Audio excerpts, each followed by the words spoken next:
नमस्कार साथियों, कैसे आप सभी। मैं सोहेल पटेल एमपीपीएससी योद्धा के इस ऑनलाइन प्लेटफॉर्म पर आप सभी का स्वागत करता हूं। आइए शुरू करते हैं आज का अपना लेक्चर। हम पढ़ रहे हैं लाभ और हानि। देखो, लाभ और हानि को पढ़ने से पहले हम ये समझ लेते हैं कि क्रय मूल्य क्या होता है, विक्रय मूल्य क्या होता है, क्योंकि हमारी लाभ और हानि में सबसे ज़्यादा ज़रूरत इनकी पड़ेगी हमें। देखो, क्रय मूल्य को ही इंग्लिश में हम बोलते हैं कॉस्ट प्राइस, CP। तो क्रय मूल्य क्या होगा? वह मूल्य जिस पर हम किसी वस्तु को खरीदते हैं, उस मूल्य को उस वस्तु का क्रय मूल्य कहते हैं। क्या बोला मैंने? कि वह मूल्य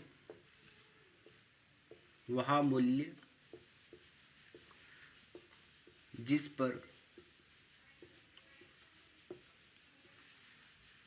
पर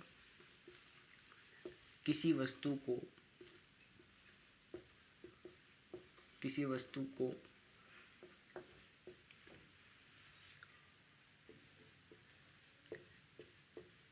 खरीदा जाता है। रहेगी बात याद?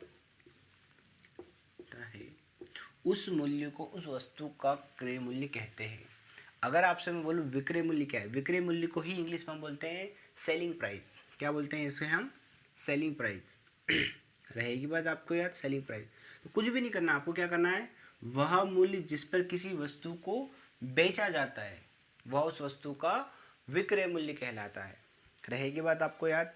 बस अगर हमने परिभाषा अच्छे से समझ ली, हो सकता है 3 नंबर में आपसे यही पूछ ले कि क्रय मूल्य किसको कहते हैं, विक्रय मूल्य किसको कहते हैं। अब बात आती है लाभ। लाभ क्या होता है? तो लाभ को ही हम सिंपल सी भाषा में बोलते हैं हमारा फ़ायदा कितना हुआ। तो देखो, आप बताइए मुझे कि लाभ कब होगा? जब मैं किसी वस्तु को कम प्राइस में खरीदूंगा, कम मूल्य में खरीदूंगा और ज़्यादा मूल्य में क्या कर दूंगा? बेच दूंगा। जो डिफरेंस है वही तो मेरा लाभ है। तो देखो, लाभ का फॉर्मूला क्या बनेगा? तो जिस प्राइस पे मैंने बेचा है उसको बोलते हैं विक्रय मूल्य। तो देखो, इसका फॉर्मूला क्या बनेगा? लाभ का विक्रय मूल्य माइनस क्रय मूल्य। रहेगी बात आपको याद? बहुत ही सिंपल है। अगर आप सब चीज़ को लॉजिक के साथ पढ़ोगे तो आपके लिए बहुत सिंपल है, कुछ भी नहीं। देखो, लाभ क्या है? लाभ का मतलब जब मैं किसी वस्तु को कम प्राइस में खरीदूं और ज़्यादा प्राइस में उसको क्या कर दूं? बेच दूं। तो जो डिफरेंस बता वही तो मेरा लाभ हुआ। अगर आपसे को पूछे हानि, हानि कब होगी? जब मैंने किसी वस्तु को ज़्यादा मूल्य में खरीद लिया और कम मूल्य पे बेचा, उसी को बोलते हैं हानि। जो डिफरेंस बचा उसी को क्या बोलेंगे? हानि। तो अगर मैं आपको उससे बोलूँ हानि का फॉर्मूला बताइए, तो ये जो फॉर्मूला इसका जस्ट उल्टा, ये लाभ का जस्ट उल्टा क्या हो जाएगा? हानि। तो क्या आएगा इसमें? तो हम हमेशा बड़ी संख्या में से छोटी संख्या घटाते हैं, इसलिए क्रय मूल्य को हम पहले ले रहे हैं। तो क्रय मूल्य माइनस विक्रय मूल्य। रहेगी बात आपको याद? अब एक बात बताइए, एक कन्फ्यूज़न हमेशा रहता है बच्चों को कि लाभ का फॉर्मूला क्या है, हानि का फॉर्मूला क्या है। तो अब एक फॉर्मूला याद कर लीजिए कि हमने किसी वस्तु को कितने पे बेचा और कितने में खरीदा, दोनों का डिफरेंस निकाल लेंगे। जो डिफरेंस आएगा वही हमारा क्या होगा? लाभ हानि। अगर मान लो मैंने ये फॉर्मूला लगाया कि मैंने कितने मूल्य पे किसी वस्तु को बेचा और कितने मूल्य पे खरीदा, तो यदि मैंने ज़्यादा में बेचा और कम में खरीदा तो मुझे लाभ होगा। तो ये जो हमारा जो उत्तर आएगा वो कैसा आएगा? प्लस में आ जाएगा। तो सीधी सी बात, मुझे लाभ हुआ। अगर यही फॉर्मूला मैंने लगाया और अगर मैंने किसी वस्तु को ज़्यादा में खरीदा और कम में बेचा है, तो ये उत्तर क्या आ जाएगा मेरा? माइनस। तो वो माइनस ही दिखाएगा इतने की मुझे क्या होगा? ये हानि। तो अगर ये फॉर्मूला ना भी लगाओगे आप तो क्या आ जाएगा आपका उत्तर? माइनस। अगर माइनस आ गया इसका मतलब क्या हुआ है? हानि हुई है। रहेगी बात आपको याद? अब मुझे बताइए आपके लाभ प्रतिशत, कभी कभी ये पूछा जाता है कि लाभ प्रतिशत आप बताइए। ठीक है, लाभ प्रतिशत अगर बताइए, अगर मैं यहाँ नीचे लिखूं लाभ प्रतिशत, ऐसा भी पूछते हैं हमें कि कितने प्रतिशत उसको लाभ हो, प्रतिशत में पूछ रहा है। तो जब भी देखो हम किसका प्रतिशत निकाल ले, देखो जो लिखा है ना, हम प्रयास करेंगे कि उसी के अंदर से हम अपना उत्तर निकालें। देखो, MPPSC जब हम मुख्य परीक्षा लेते हैं, हमें आता सब कुछ है, किंतु प्रेशर इतना ज़्यादा होता है जिसके कारण हम छोटी छोटी गलतियाँ कर देते हैं। तो हम इस प्रकार से पढ़े कि हमें चीज़ें कम से कम याद करना पड़े, कम से कम हमें रिवीजन करना पड़े, और जो लिखा है उसी से हम उत्तर ढूंढ लें। तो देखो, उसने खुद बोला है कि लाभ प्रतिशत बताइए, तो देखो इसी के अंदर फॉर्मूला छुपा है। कैसे छुपा है? लाभ का प्रतिशत पूछ रहा है तो ऊपर क्या आ जाएगा? लाभ। और लाभ तो पता है आपको कैसे निकालेंगे, ये रहा फॉर्मूला लाभ का। लाभ निकाल लिया हमने, डिवाइड बाय। अब देखो किसी भी चीज़ का हम लाभ निकालते हैं तो किसी आधार पे निकालते हैं, तो आधार क्या, कितना हमने इन्वेस्टमेंट करा, ये क्रय मूल्य जो है ना यही तो हमारा आधार है, इस पे हमें कितना लाभ हुआ, रहेगी बात याद आपको नीचे, तो हमेशा नीचे क्रय मूल्य आएगा, क्योंकि यही क्या है हमारा इन्वेस्टमेंट, इतने क्रय मूल्य में हमें कितना लाभ हुआ, यही तो प्रतिशत, और प्रतिशत के लिए क्या लगा देंगे हम 100। ये फॉर्मूला आपको याद कर, आप 2-3 बार प्रैक्टिस करेंगे आपको सारे फॉर्मूले याद हो जाएंगे। हम एक बार और रिवीजन करें। अगर मैं आपसे पूछूं हानि प्रतिशत ज्ञात करिए, हानि प्रतिशत ज्ञात कीजिए, कितने प्रतिशत हानि हुई है, तो ऊपर क्या आ जाएगा हानि, और यदि आपको हानि नहीं लिखना है तो हानि का ये फॉर्मूला लिख दीजिए, क्रय मूल्य माइनस विक्रय मूल्य। अब देखो हानि की डिवाइड में क्या आ जाएगा, क्रय मूल्य, ये आप जरूर याद रखना, नहीं तो आप विक्रय मूल्य कर देंगे। आपको क्या याद रखना है, क्रय मूल्य, और प्रतिशत निकाले तो क्या आ जाएगा 100। रहेगी बात आपको याद। एक बार फिर मेरे साथ दोहराइए आप कि क्रय मूल्य क्या है, वह मूल्य जिस पर किसी वस्तु को खरीदा जाता है, वह किसी वस्तु का क्या कहलाता है, क्रय मूल्य। अगर आपसे को पूछे विक्रय मूल्य क्या है, तो वह मूल्य जिस पर किसी वस्तु को बेचा जाता है वह उस वस्तु का विक्रय मूल्य कहलाता है। रहेगी बात आपको याद। फिर आपसे को पूछे लाभ क्या है, तो लाभ क्या है, विक्रय मूल्य माइनस क्रय मूल्य। यह आप कैसे याद रखोगे कि कोई वस्तु मैंने कितने में खरीदी है और कितने में मैंने बेची, इन दोनों का जो डिफरेंस आएगा वही तो मेरा क्या है, लाभ और हानि।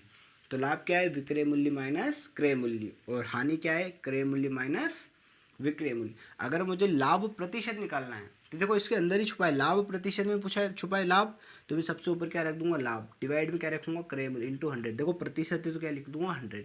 अब क्रय मूल्य कैसे आएगा, कैसे पता चलेगा, यही तो मेरा इन्वेस्टमेंट है, इस इन्वेस्टमेंट पे मुझे कितना लाभ हुआ उसे तो मैं प्रतिशत निकालूँ। बचपन में आपने या अभी भी आप अपने स्कूल के 10th के 12th के परसेंटेज निकालते हो कि नहीं, कि मुझे कितने नंबर आए और कितने में से आए, वही तो है, कितने मैंने पैसे लगा और मुझे कितना लाभ हुआ इंटू 100। इसी प्रकार से हम हानि निकाल लेंगे कि मुझे कितनी हानि हुई है और कितने क्रय मूल्य पर हुई है इंटू 100। ये फॉर्मूला आपने अगर याद कर लिया है तो हम लाभ हानि के किसी भी प्रकार के प्रश्न को सोल्व कर सकते हैं। ठीक है, आप इसका स्क्रीनशॉट ले लीजिए, मैं रफ करूँगा, उसके बाद में कुछ प्रश्न लेंगे ताकि हम प्रैक्टिस कर पाएँ। ठीक है दोस्तों, अब हमारे पास एक प्रश्न है, क्या लिखा है, एक पुस्तक का क्रय मूल्य क्या दे रखा है उसने, 110 रुपये है, तथा विक्रय मूल्य 123.20 रुपये है, इसे बेचकर पुस्तक विक्रेता को कितने प्रतिशत का लाभ होगा, यह लाभ प्रतिशत होगा। दोनों बात पूछ सकता है हमसे वो, हम दोनों निकाल देंगे। अब देखो ये भाषा, प्रश्न की भाषा कुछ और हो सकती है, जैसे हो सकता है कि राहुल ने एक पुस्तक 110 रुपये में खरीदी तथा 123.20 रुपये में बेची, तो उसे कितने प्रतिशत लाभ या हानि होगी। प्रश्न की भाषा कुछ भी हो सकती है, इस टाइप का कोई भी प्रश्न आएगा उसको हम इस मेथड से सोल्व कर सकते हैं। तो यदि अगर ये प्रश्न, सबसे पहले हमें ये देखना है कि प्रश्न उसने एमपीपीएससी ने 2 मार्क्स में हमसे पूछा है कि 7 मार्क्स में उसने पूछा है। अगर 7 मार्क्स में उसने हमसे पूछा है तो हम पूरा डिटेल में एक एक चीज लिखेंगे, ताकि सामने वाले जो हमारी कॉपी जो चेक करेगा उसको एक एक चीज समझ में आना चाहिए हमने क्या लिखा है, ताकि हम पूरे में से 7 नंबर ला सके। तो 3 नंबर में कैसे हम लिखेंगे उसको मैं साइड से आपको बताऊंगा। ठीक है, रहेगी बात आपको यार। तो सबसे पहले हमें क्या लिखना है, दिया है। हमेशा हमें अपनी कॉपी में क्या लिखना है कि दिया है, ये बताना आपको जरूर है कि दिया है। क्या दिया है हमें, कि क्रय मूल्य क्या दे रखा है, क्रय मूल्य, बताइए आप, क्रय मूल्य क्या लिखा है, क्रय मूल्य क्या है 110 रुपये। रहेगी बात आपको यार। विक्रय मूल्य क्या है, विक्रय मूल्य बताइए आप क्या है, देखिए ढूंढिए आप विक्रय मूल्य क्या है, तो 123.20 रुपये। अब देखो मेरे पास क्रय मूल्य आ गया, विक्रय मूल्य आ गया। अब आप बताइए मुझे लाभ होगा कि हानि होगी। तो देखो दिख रहा है मैंने खरीदा कम में, बेचा ज्यादा ज्यादा रुपए में, तो लाभ होगा। तो हम जानते हैं, ये आपको लिखना है, हम जानते हैं, हम जानते हैं, क्या जानते हैं हम, कि लाभ बराबर, लाभ बराबर, पहले हम लाभ निकालेंगे फिर लाभ प्रतिशत निकालेंगे। तो हम जानते हैं, क्या जानते हैं, लाभ बराबर क्या होता है, बताइए कमेंट के माध्यम से फॉर्मूला क्या होता है, विक्रय मूल्य, विक्रय मूल्य माइनस क्रय मूल्य। रहेगी बात आपको याद। बस आपको फॉर्मूला देखो, आप अगर 7 नंबर में प्रश्न को सोल्व करते हैं तो पूरा लिखने की आवश्यकता है, आपको हर चीज बताने की जरूरत है, क्या फॉर्मूला हमने लगाया, क्या वैल्यू हमारी आएगी, तभी आपको 7 में से 7 नंबर मिलेंगे। तो क्या आएगा, लाभ बराबर, तो बताइए लाभ बराबर, अब देखो विक्रय मूल्य कितना है, 123.20 रुपये माइनस क्रय मूल्य कितना है, देखो 110 रुपये। तो बताइए कितना लाभ हुआ उसको, तो 13.20 रुपये लाभ हुआ उसको। देखो 20 की 20 जैसी आ जाएगी, 3 में से 1 जाएंगे, कितने बचेंगे 2, 2 में से 1 जाएंगे 1, तो 12.20 रुपये का क्या हुआ है लाभ। ये रुपये आपको लिखना जरूर, कभी कभी क्या होता है हम ये लिखते नहीं है, क्या नहीं लिखते हैं कि रुपये, ये हम छोड़ देते हैं, तो इससे भी हमारा एक नंबर को काट लेता है। रहेगी बात आपको याद, देखो एक नंबर लाने में पसीना आ जाता है, किंतु एक नंबर कटने में देरी नहीं लगती है, तुरंत एक नंबर काट लेगा वो। इसी को मैं यहाँ पे सोल्व कर रहा हूँ। अब देखो मुझे लाभ आ गया, यदि मुझसे 3 नंबर में पूछे लाभ क्या है, तो देखो इसमें निकाल सकता हूँ। अब मुझसे क्या पूछा है उसने कि लाभ प्रतिशत ज्ञात कीजिए, तो हम जानते हैं, क्या जानते हैं, लाभ प्रतिशत बराबर, अब देखो अभी थोड़ी देर पहले मैंने बताया था कि हमें रटने की आवश्यकता नहीं, हमें सिर्फ समझने की आवश्यकता है। जैसे उसने बोला है लाभ प्रतिशत क्या है, तो देखो इसके अंदर ही लिखा है लाभ, तो सबसे पहले हम लिखेंगे लाभ, ठीक है, डिवाइड बाय क्या करेंगे, क्रय मूल्य, कितने मूल्य में हमने उसको खरीदा उसी पे तो लाभ निकालेंगे, इतने इन्वेस्टमेंट मुझे कितना प्रॉफिट हुआ, तो क्रय मूल्य और इंटू क्या आएगा 100। जब भी हम प्रतिशत किसी चीज का निकालते हैं हमेशा इंटू 100 कर देते, कुछ भी नहीं करना है, बस आपको वैल्यू रखना है। लाभ कितना हुआ मुझे 12.20 रुपये, रहेगी बात आपको यार, और डिवाइड बाय क्रय मूल्य कितना है 110 रुपये इंटू 100। अब देखो कुछ बच्चे क्या होते हैं, यहाँ पे वैल्यू रखते हो यहीं पे काट देते हैं। देखो मेरा तो यही मानना है कि अगर आपने यहाँ पे कोई वैल्यू रखी है तो उसके नीचे एक बार फिर से इसको लिख के फिर काटिए, ताकि उसको ये समझ में आ जाए कि लिखा क्या है। ठीक है, इसी को मैं फिर से लिख रहा हूँ 12.20 और इंटू 100 आ जाएगा, इंटू 100 डिवाइड बाई 110 रुपये। अब देखो सबसे पहले मैं ये दशमलव हटाऊंगा तो नीचे क्या आ जाएगा 1, और कितने नंबर इसके बाद 2 1 और 2 2 जीरो आ जाएगी। देखो 2 जीरो से 2 जीरो कट गई, 1 जीरो से 1 जीरो ये कट गई, सॉरी ये अपना 13 रुपये बचेगा ना बच्चों, ये कितना बचेगा 13 रुपये बचेगा। ठीक है, देखो ये छोटी सी गलती देखो हमारा पूरा प्रश्न गलत कर सकती है। कितना बचेगा 13.20 रुपये।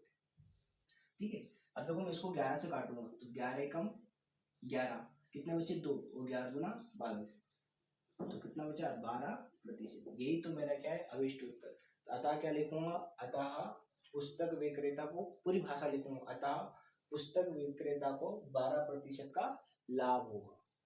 रहेगी बात आपको यार।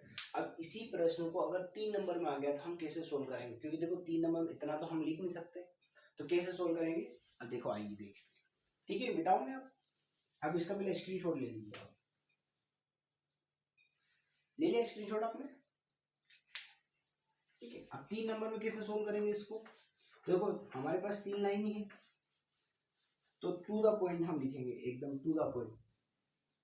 सबसे पहले हम डायरेक्ट लिखेंगे लाभ, हम अब ये नहीं लिखेंगे दिया है, तो लाभ बराबर क्या लिखेंगे विक्रय मूल्य, और ये भी देखो जरूरी नहीं है कि आप पूरा लिखें इसको, देखो विक्रय मूल्य को पूरा ना लिखे, सिर्फ लिख दे विक्रय मूल्य माइनस क्रय मूल्य, रहेगी बात, उसको समझ में आ जाएगा। बराबर में क्या लिखूंगा, तो 123.20 रुपये माइनस 110 रुपये,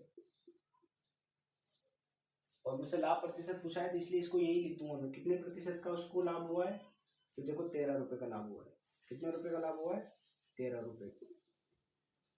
रहेगी बात है आपको 13.20 रुपये का क्या हुआ है लाभ। ये रुपये आपको लिखना जरूरी है बच्चों, ऐसा लिखना जरूरी, इतने रुपये का क्या हुआ उसको लाभ। अब मुझे क्या लिखना है लाभ प्रतिशत, तो लाभ प्रतिशत बराबर, देखो मैंने बताया लाभ प्रतिशत को जब भी फॉर्मूला लिखेंगे क्या लिखेंगे ऊपर लाभ, डिवाइड में क्या लिखेंगे हम क्रय मूल्य। पूरा लिखने की आवश्यकता नहीं है आपको, सिर्फ क्रय मूल्य, क्योंकि हमारे पास क्या है, जगह का अभाव है, इंटू 100, बस इसमें मैं वैल्यू रख दूंगा। तो लाभ मूल्य कितना हुआ है, 13.20 डिवाइड बाय क्या है 110 इंटू क्या आएगा 100। बस इसको कुछ नहीं करना है, साइड का जो पन्ना सबसे कॉपी के सबसे पीछे क्या होता है, रफ पेज हमें दे रखे होते हैं, बस वहीं पे सोल्व कर लेना और डायरेक्ट क्या लिख देना है यहाँ पे। देखो ये काटोगे आप इसको काटोगे ना तो उल्टा कितना आ जाएगा 12%। बस यही हमारा उत्तर आएगा। तो 3 नंबर में हमें कैसे सोल्व करना है ये आपको पता चल गया। अभी मैं आप इसका स्क्रीनशॉट ले लीजिए, मैं इसको रफ करके फिर से एक प्रश्न ले, ठीक है दोस्तों। अब देखो क्या लिखा है एक प्रश्न कि एक साइकिल को 1960 रुपए में खरीद कर 1862 रुपए में बेचने पर कितने प्रतिशत हानि होगी। तो जरूरी नहीं वो हमें बोले कितने प्रतिशत हानि होगी, वो ये बोल सकता है कितने प्रतिशत उसको लाभ या हानि होगी, ठीक है। जब भी इस प्रकार का प्रश्न आए और कितने में आए 7 नंबर में, हमें पूरी प्रोसेस लिखना है। क्या लिखेंगे हम सबसे पहले, दिया है, क्या दिया है बताइए आप, क्या दिया है, दिया है क्रय मूल्य, जिसको खरीद रहे हैं हम, जितने में खरीद रहे हैं उसी को क्या बोलेंगे हम, क्रय मूल्य। तो क्रय मूल्य क्या है बताइए आप, 1960 रुपए, 1960 रुपए क्या है हमारा क्रय मूल्य। देखो ये लिखना आपको जरूर है, अगर आपने छोटी छोटी गलतियां करी तो हो सकता है आपके 1-2 नंबर वो काट ले। हमें पूरे में से पूरे नंबर, मैं मैथ्स इसीलिए पढ़ा रहा हूँ, इसलिए नहीं पढ़ा रहा हूँ कि सिर्फ हमें मैथ्स क्वालिफाई करना है, इसलिए पढ़ रहे हैं ताकि हम पूरे में से पूरे नंबर लाके हम क्या करें, हम अपना सिलेक्शन जो है क्या करें, सुनिश्चित करें। फिर क्या है विक्रय मूल्य, क्या दे रखा है विक्रय मूल्य बताइए आप मुझे। विक्रय मूल्य बराबर, देखो क्या दे रखा है विक्रय मूल्य 1862 रुपए, रहेगी बात आपको यार, ये दोनों चीज हमें दे रखी है। तो हम जानते हैं, क्या जानते हैं हम जानते हैं, क्या जानते हैं, सब कुछ जानते हैं। एमपीपीएससी वाले वगैरह सब कुछ जानते हैं, आपसे भी ज्यादा एमपीपीएससी वालों से ज्यादा जानते हैं। एमपीपीएससी में इतने प्रश्न गलत आ गए, बच्चे खुद बताते हैं उनको कि इस प्रश्न का उत्तर क्या है, आएगा समझ। देखो हमें निकालना है, देखो प्रतिशत हानि, अगर ये ना भी दे, वो ये बोल दे कि प्रतिशत लाभ या हानि निकाले, हम पता कर कैसे कर सकते हैं, एक लाभ होगा उसको हानि। देखो ज्यादा में हमने खरीदा उसको और कम में उसको बेचा है, किसी चीज को मैंने ज्यादा में खरीदा और कम में बेचा तो मुझे सीधी सी बात है, मुझे क्या होगी, घाटा होगा। इसी को हम क्या बोलते हैं गणित की भाषा में हानि। रहती बात आपको, हमें क्या होगी हानि। तो हम जानते हैं हानि बराबर क्या होगी, हानि। अब देखो फॉर्मूला भी बहुत आसान है, आपको जब हानि लिखना है तो हमेशा बड़ी वैल्यू के साथ छोटी वैल्यू घटाएंगे। तो देखो यहाँ पे बड़ा कौन है, क्रय मूल्य बड़ा है विक्रय मूल्य, देखो क्रय मूल्य बड़ा है तो पहले कौन आ जाएगा, क्रय मूल्य। देखो याद हो गया फॉर्मूला आपको। देखो मैं आपको इसी प्रकार से पढ़ाऊंगा ताकि हम कम से कम चीजों को याद रखें और ज्यादा से ज्यादा क्या याद कर रखे उसको याद रख सके, रहेगी बात, और ज्यादा से ज्यादा नंबर ला सके, उसके अंदर सब कुछ छिपा है। तो हानि बराबर क्या होगा, क्रय मूल्य माइनस विक्रय मूल्य। हम मैथ्स को इस प्रकार से पढ़े बेटा कि एग्जाम के टाइम हम मैथ्स ना भी पढ़ के जाए, अगर रिवीजन का समय ना भी मिले तो भी हम पूरे में से पूरे नंबर ले आए, रहेगी बात आपको यार। अब बताए मुझे क्रय मूल्य क्या आएगा, 1960 रुपए, अरे आएगा कि नहीं आएगा, और विक्रय मूल्य क्या है 1862 रुपए, कितना बचेगा ये बताइए आप मुझे। देखो 10 में से 2 गए तो कितना बचेगा 8, और ये कितना हो गया 5, तो 5 में 6 जाएगा नहीं, तो ये कितना हो जाएगा 15 में 6 जाएगा, कितना बचेगा 9। तो 98 रुपये का क्या हुई उसको हानि, रहेगी रहेगी बात आपको यार दोस्तों। अब देखो मुझे क्या निकालना है, हानि प्रतिशत, तो मैं इधर सोल्व कर रहा हूँ, मुझे क्या निकालना है हानि प्रतिशत। तो हम जानते हैं हानि प्रतिशत बराबर क्या होता है, तो देखो कुछ नहीं है, हानि प्रतिशत लिखा तो ऊपर क्या आ जाएगी हानि, हानि जिसको हम देसी भाषा में क्या बोलते हैं घाटा हो गया मुझे, कहते हैं ना कि बहुत घाटा हो गया मुझे बिजनेस में, वही घाटा है। और डिवाइड में क्या आएगा क्रय मूल्य, कितने मूल्य पे उसने खरीदा था, और प्रतिशत निकालते ना हमेशा क्या कर देते हैं 100 इंटू 100। बस कुछ नहीं करना, आपको वैल्यू रखना है, हानि कितने हुई उसको देखो यहाँ से हानि निकाल लिया हमने 98 क्या है रुपए, डिवाइड बाय क्रय मूल्य बताइए आप मुझे, इसमें क्या है क्रय मूल्य, देखो ढूंढिए क्रय मूल्य क्या है 1960 रुपये और इंटू 100। बस दोस्तों इसको क्या करना है, हमें सोल्व करना है, बस सोल्व करना हमें आना चाहिए। देखो सोल्व करने में अगर हम कुछ गलती करते हैं तो ये क्या है हमारी गलतियाँ है, और ये गलतियाँ कभी नहीं होना चाहिए। अगर हमें सिलेक्ट होना है, अगर हमें डिप्यूटी कलेक्टर बनना है तो हमें क्या करना है, बार बार प्रैक्टिस करना है और रिविजन करना है, रहेगी बात आपको यार। और मैंने अभी जैसे बताया आपको, कुछ बच्चे क्या होते हैं यहीं पे काट देते सब, एग्जामिनर को यही पता नहीं चल पाता है कि कहाँ पे क्या लिखा है उसने। एक स्टेप बाद लिखेंगे हम सब कुछ, जो काटने का जो सिलसिला चलेगा हमारा वो क्या करेंगे, नीचे चलेगा।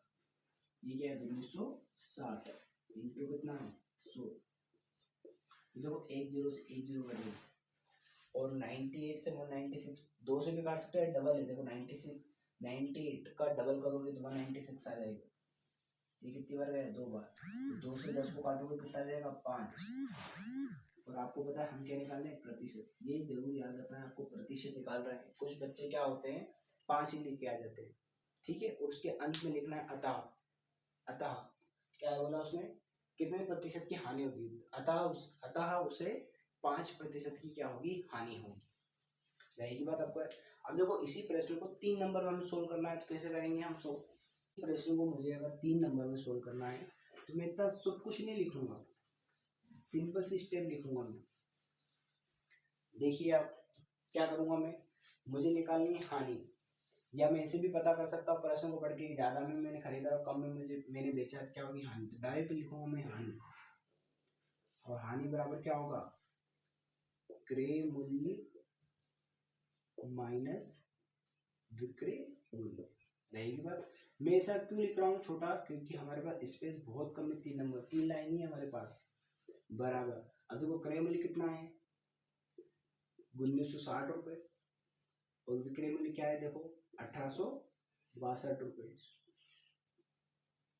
और इन दोनों को मैं माइनस करूंगा, ये वाला जो माइनस करने वाला पोर्शन है, जो हमारी कॉपी होती है उसको सबसे लास्ट में हमें रफ पेज दे रखे होते हैं, ठीक है। आप मेंस की परीक्षा दोगे तो उसमें सबसे पीछे रफ पेज दिए होते हैं, वहीं पे आपको सोल्व करके देख लेना कितना आएगा। देखो 10 में जो 2 है कितना बचेगा, 8। कितना बचेगा, 8। और ये कितना बन जाएगा, 6। अब ये 5 बच जाएगा, तो 5 5 छोटा है 6 बड़ा है, तो हमें क्या लेना पड़ेगा, एक हासिल। तो 15 में 6 जाएगा, कितने बचेगा 9।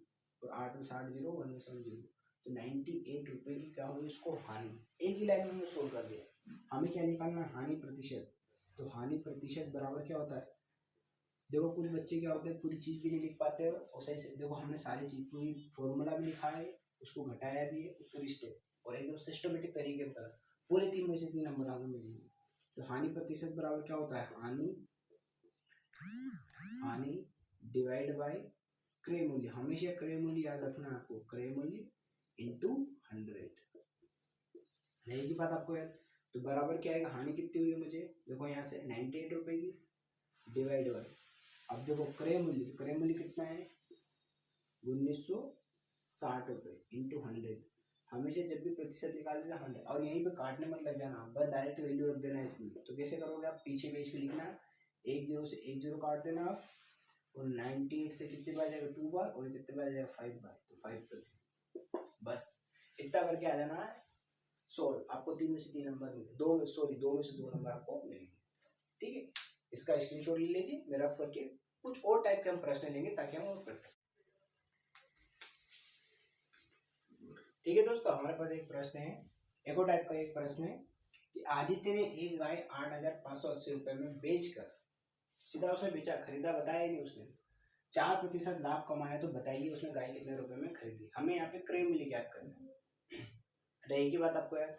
तो अगर या तो हम मान लें कि गाय का क्रय मूल्य 100 रुपये है, या हम ना भी माने चलेगा, मान लेते हैं कि माना, हल में हमने लिखा माना गाय का क्रय मूल्य 100 रुपये है। ये हम इसलिए लिख रहे हैं ताकि हमें बार बार ये ना लिखना पड़ेगा कि क्रय मूल्य क्या है, तो इतना नहीं लिख के सिर्फ एक्स लिख देंगे, ठीक है। फिर दिया है, हमेशा लिखना है, क्या लिखाएंगे हम, दिया है। क्या दिया है हमें, विक्रय मूल्य हमें दे रखा है, देखो उसने डायरेक्ट बेचा है, देखो 8,580 रुपये में बेच कर, बेचना मतलब विक्रय मूल्य। तो विक्रय मूल्य क्या है बताइए आप, दिया है, विक्रय मूल्य क्या दे रखा है 8,580 रुपये, ठीक है। और लाभ प्रतिशत भी दे रखा है मुझे, लाभ प्रतिशत बराबर 4% हमें दे रखा है। अब देखो, आप एक बात याद रखना, मैं यहीं पे डायरेक्ट लिख सकता हूँ लाभ प्रतिशत का फॉर्मूला, सबसे अच्छा तरीका यही। तो हम जानते हैं, क्या बोलेंगे हम जानते हैं 7 नंबर में हम जब भी प्रश्न को सोल्व करेंगे सारी चीजें लिखेंगे। हम जानते हैं लाभ प्रतिशत बराबर क्या आएगा, देखो लाभ, बार बार हम इसी प्रैक्टिस करें, लाभ प्रतिशत जब भी निकाल तो लाभ को हम ऊपर बिठा देंगे, नीचे क्या आ जाएगा क्रय मूल्य, क्रय मूल्य इंटू क्या आ जाएगा 100। रहेगी बात आपको यार। अब देखो मुझे लाभ प्रतिशत दे रखा है, उसने कितना दे रखा है 4, किंतु लाभ नहीं दे रखा है। कुछ बच्चे क्या करते हैं लाभ को 4 रख देते हैं, लाभ नहीं दे रखा है तो लाभ का भी फॉर्मूला लिखना है आपको। लाभ क्या होगा, विक्रय मूल्य माइनस क्रय मूल्य। रहेगी बात आपको यार, ये लिखना है, डिवाइड बाय क्रय मूल्य इंटू 100। बस कुछ नहीं करना, आपको वैल्यू रखना है यहाँ पे सारी चीजों की। देखो क्या आएगा 4 बराबर, अब देखो विक्रय मूल्य मुझे दे रखा है, कितना दे रखा है 8,580 रुपये, 8,580 रुपये। क्रय मूल्य को क्या मान लिया मैंने 1, इसीलिए मान लिया। देखो बार बार मैं क्रय मूल्य लिखूंगा, समय क्या होगा व्यर्थ, इस समय को बचाने के लिए मैंने क्या मान लिया x, डिवाइड बाय क्या आएगा x इंटू क्या आएगा 100। बस इसको सोल्व करना है मुझे। अब सोल्व करना हमें आना चाहिए, हम अगर मैथ्स पढ़ रहे हैं हमें तो इसको सोल्व करना क्या होना चाहिए, आना चाहिए। अब देखो सोल्व करने के 2 तरीके हैं, या तो मैं डायरेक्ट इसको x को डिवाइड कर दूं, ठीक है, और इधर क्रॉस मल्टीप्लिकेशन कर दूं तो भी मैं सोल्व कर सकता हूँ, या सिंपल x का इधर 4 में इंटू करके पूरा सोल्व कर लूँ तो भी मैं सोल्व कर सकता हूँ। रहेगी बात आपको यार। तो सिंपल सा मैं करके बता रहा हूँ आपको जनरली, ताकि आप किसी भी प्रकार का आपको कोई कंफ्यूजन ना हो। तो ये मैं इस x का इधर इंटू कर दूंगा और इस 100 का इसमें इंटू कर दूंगा, तो क्या हो जाएगा 4x बराबर, अब देखो 8,580 में 100 का इंटू कर दिया मैंने, और एक इंटू में ये याद रखना है 8,580 इंटू 100, ऐसा 100 लिख देना, 100 का इंटू नहीं करना है। इंटू में क्या आ जाएगा देखो x, तो 100x आ जाएगा, बस ये हो गया। अब देखो मुझे सोल्व करना है, तो इस x को मैं इधर ले आऊंगा, तो 4x प्लस 100x बराबर 8,580 इंटू 100। अब देखो जोड़ूंगा क्या आ जाएगा 104x। देखो मैं सारी स्टेप इसलिए लिख रहा हूँ, जब भी एग्जामिनर मेरी कॉपी देखेगा तो मुझे क्या करेगा, पूरे में से पूरे नंबर देगा। देखो इसमें कुछ भी ऐसी स्टेप नहीं है जो मैं समझ नहीं पा रहा हूँ, सारी स्टेप में समझ पा रहा हूँ। अब मुझे तो x की वैल्यू निकालनी है, तो क्या कर दूंगा इसका डिवाइड, 104 का क्या कर दूंगा डिवाइड। और मैंने आपको बताया था अभी, यहीं पे हमें डिवाइड नहीं करना, एक स्टेप नीचे लिखना है, ताकि हम अच्छे से क्या कर सके डिवाइड कर सके। देखो मैंने 100 को इसीलिए वहाँ लिखा है क्योंकि ताकि हम क्या करें बार बार उसको लिखें। अब तो किसी भी नंबर को 2 से डिवाइड कर सकते, जब भी हम सम संख्या देखिए 2 से डिवाइड कर देंगे, तो 5 दूना 10, 2 दूना 4, यहीं पे डिवाइड करूँगा तो 4 दूना 8, 2 दूना 4, 9 दूनी 18 और 1 0। रहेगी बात, एक बार फिर से 2 से डिवाइड कर दूंगा मैं, तो 2 दूना 4, 1 बचा 6 दूना 12, इसको मैं डिवाइड करूंगा, देखो 2 दूना 4, 2 एकम 2, 4 दूना 8 और 5 दूना 10, ये बचेगा। रहेगी बात आपको यार। इसको मैं क्या कर लूंगा सोल्व कर लूंगा पूरा, इसको 13 से मैं काट सकता हूँ, 13 दूना 26, और देखो 13 एकम 13, और कितना बचेंगे देखो 8, तो 33 39 43 52 53 65 63 78 बार जाएगा, ये 6 बार जाएगा 78, और कितना बचेगा मेरे पास देखो 78 से 2 और 4 6, तो कितना हो जाएगा 65, और 13 5 65, 165 बार चला जाएगा पूरा। ये 2 बचा, 2 से मैं इसको काट दूंगा, ये 50 बार, फिर इस 50 का मैं इसमें देखो 25 25 का 5 आता है 2, 5 6 30 और 2 32 का 2 आता है 3, 5 और 3 8, और एक जीरो लगा दी, तो कितने में खरीदा था उसने 8,250 रुपये। ये हमारा क्या है। आज के लिए इतना ही दोस्तों, धन्यवाद। और यदि आपको ये वीडियो पसंद आता है तो मेरे वीडियो को आप लाइक शेयर सब्सक्राइब जरूर कीजिए।